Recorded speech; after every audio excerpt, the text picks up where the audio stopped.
बिस्मिल्लाहिर्रहमानिर्रहीम। अस्सलामुअलैकुम वरहमतुल्लाहि वबरकातुहू।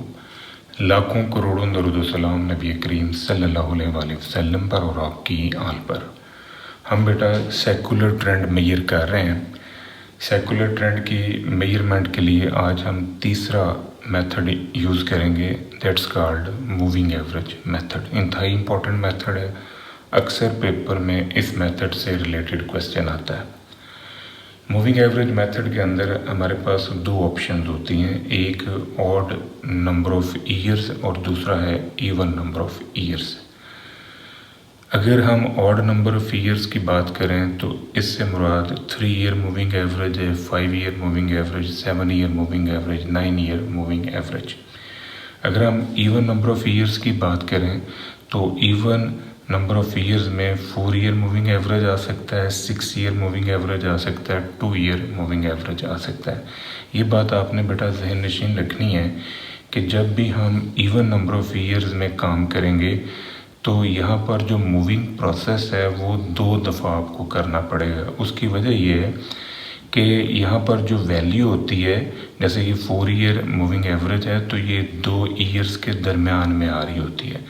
तो फिर हम उसको किसी साल के सामने लाने के लिए एक दफ़ा फिर मूविंग प्रोसेस से गुजारते हैं, यानी हम सेंट्रलाइजेशन करते हैं। 4 year moving centred average, 6 year moving centred average, 2 year moving centred average. तो ये जो सेकंड टाइम आप मूविंग प्रोसेस अडॉप्ट करोगे, इस वजह से इसको डबल ईयर मूविंग एवरेज भी कहते हैं। यहाँ पर एक बात मैं और क्लियर करना चाह रहा हूँ जो कि इंतहाई इम्पोर्टेंट है। टाइम सीरीज़ के अंदर आपको जो इन्फॉर्मेशन दी जाएगी जिसके ऊपर आपने मूविंग एवरेज मेथड लगाना है, ज़रूरी नहीं है कि वो ईयर्स ही हों, वो मंथ भी हो सकते हैं, वो डेज़ भी हो सकते हैं, वो क्वार्टर भी हो सकता है। तो जिस तरह की इन्फॉर्मेशन आपको देगा आप उसी हिसाब से उसको मूविंग प्रोसेस से गुजारेंगे। यहाँ पर मैंने 3 ईयर मूविंग एवरेज लिखा है। अगर डेज़ की इन्फॉर्मेशन होगी तो फिर मैं यहाँ पर 3 डेज़ मूविंग एवरेज लिखूँगा। अगर मंथ की इन्फॉर्मेशन होगी तो 3 मंथ मूविंग एवरेज। अगर क्वार्टर की इन्फॉर्मेशन है तो 3 क्वार्टर मूविंग एवरेज। अब हम मूविंग एवरेज मेथड का जो प्रोसीजर है उस पर बात करते हैं।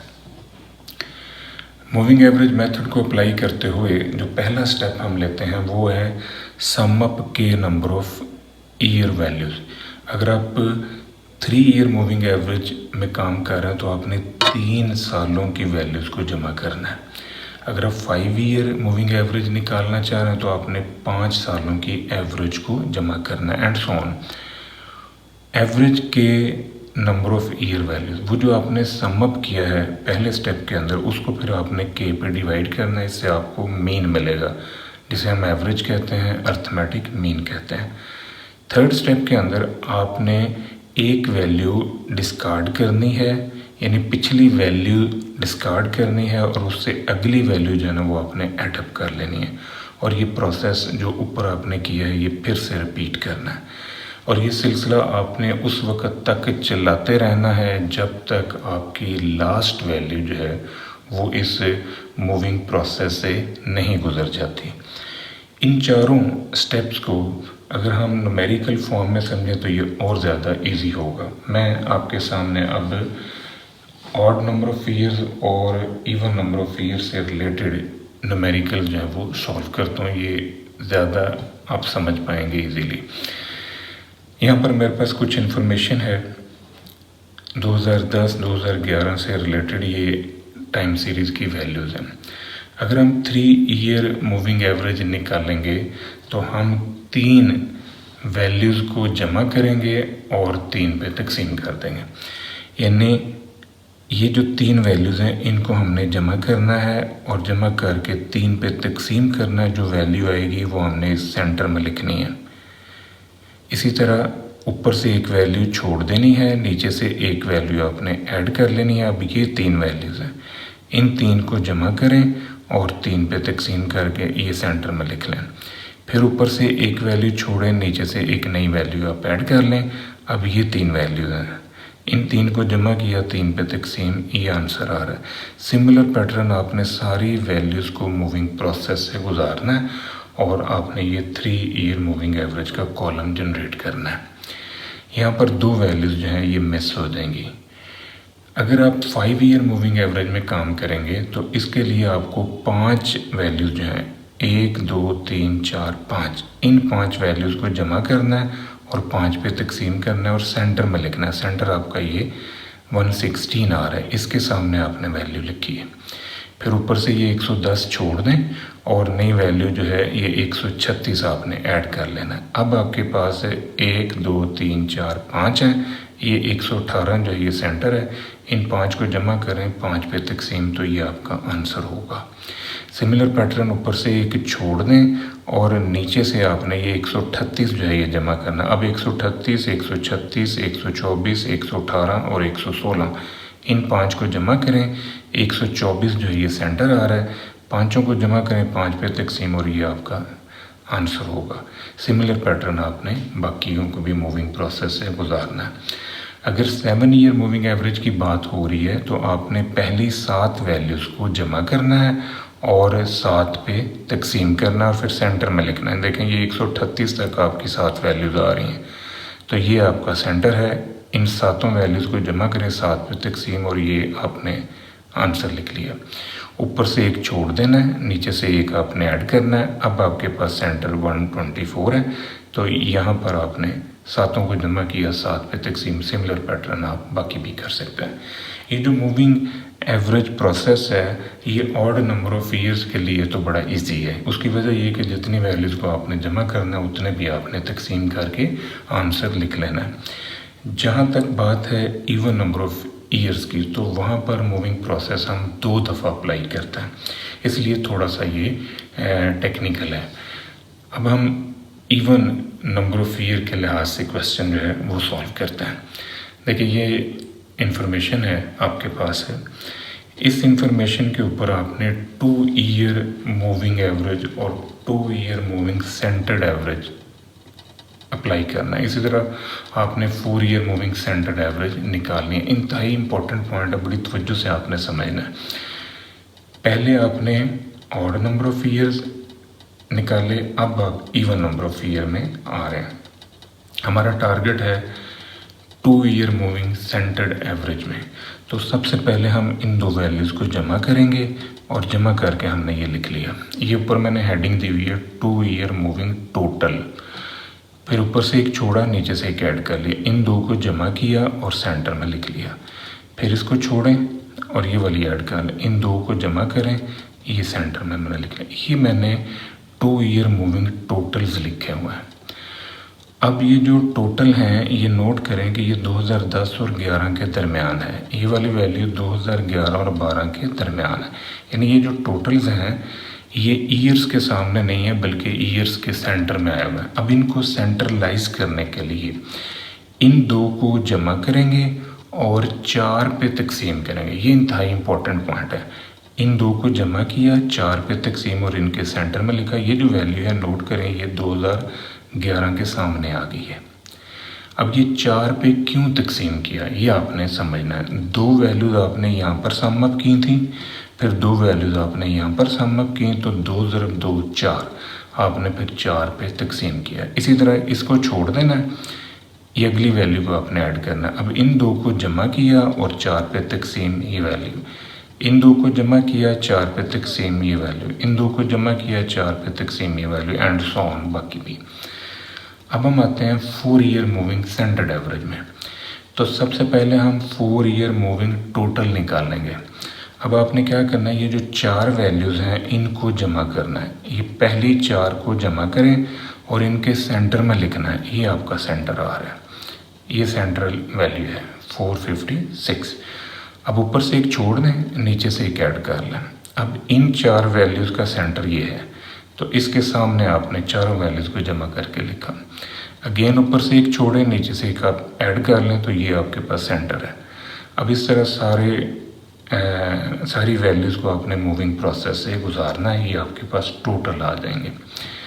अब इन 2 को जमा करना है और 8 पे तकसीम करना है। ये इंतहाई इंपॉर्टेंट पॉइंट है, ये आपने समझना है।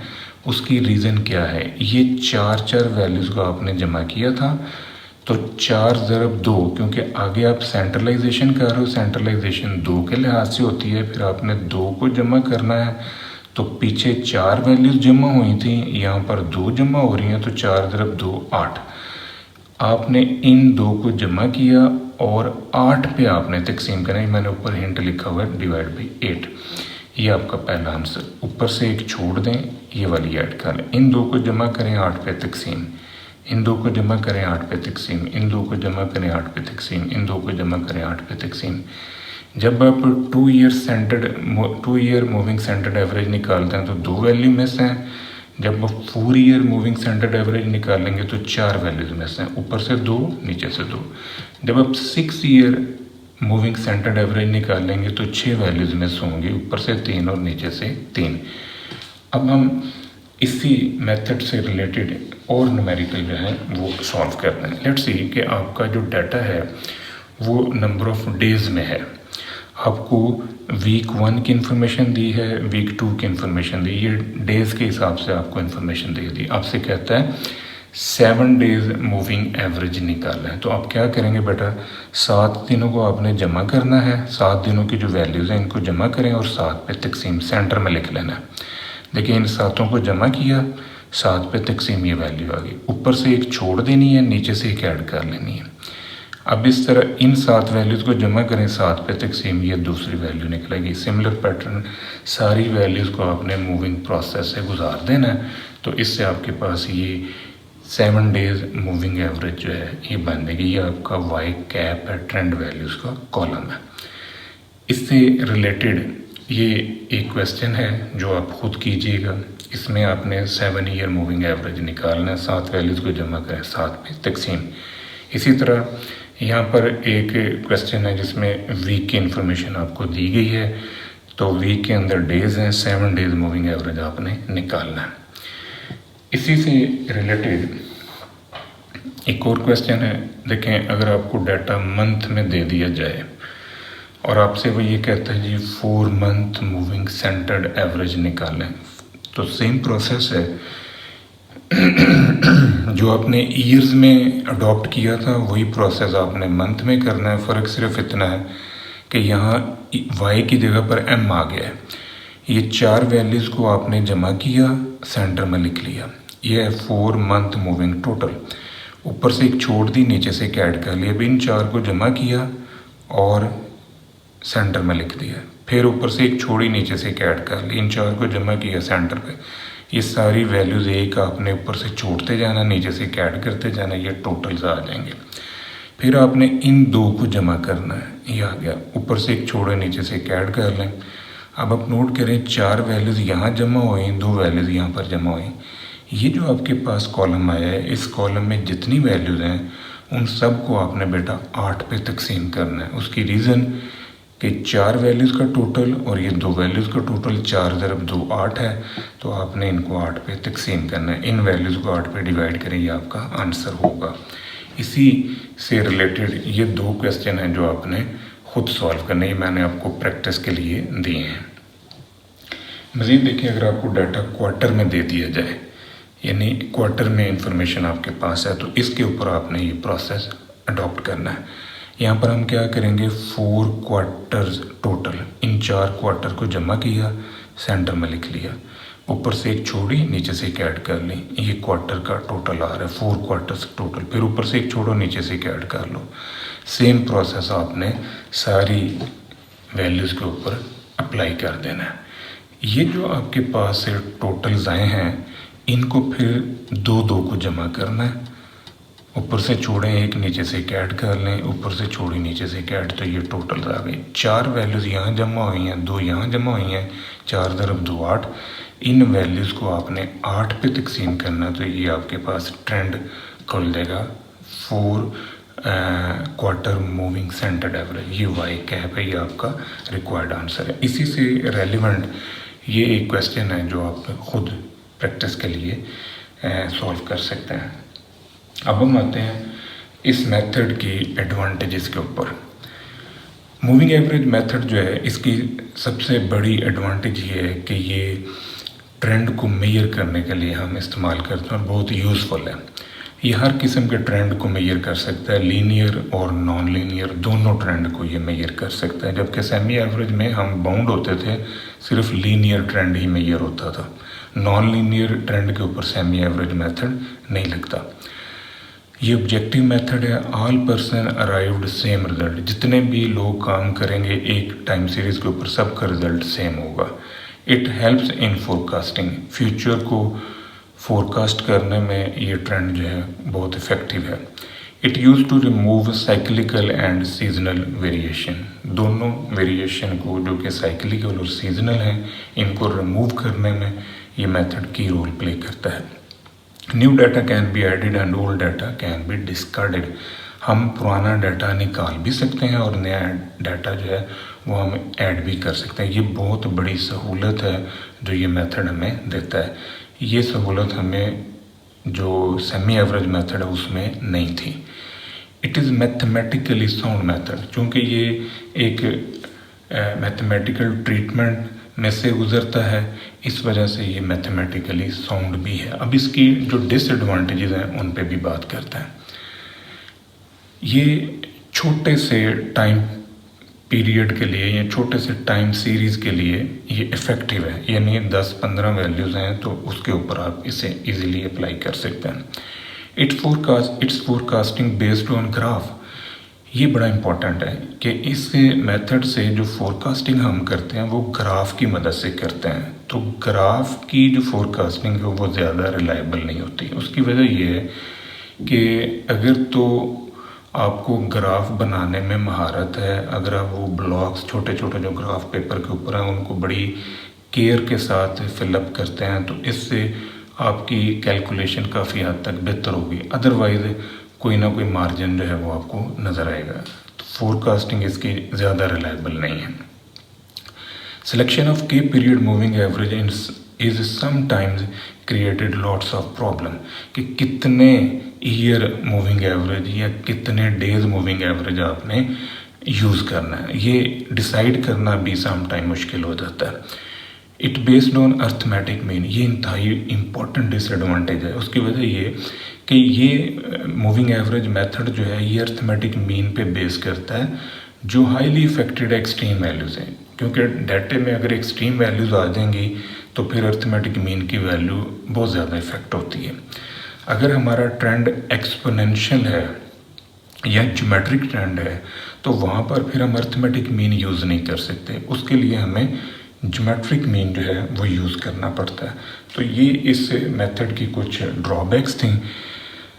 ये हमारा आज का लेक्चर था। उम्मीद है आपको इस मेथड की काफ़ी हद तक समझ आई होगी। दुआ में याद रखिएगा। इंशाल्लाह अगली वीडियो के साथ फिर हाजिर होंगे। फ़ी अमान अल्लाह।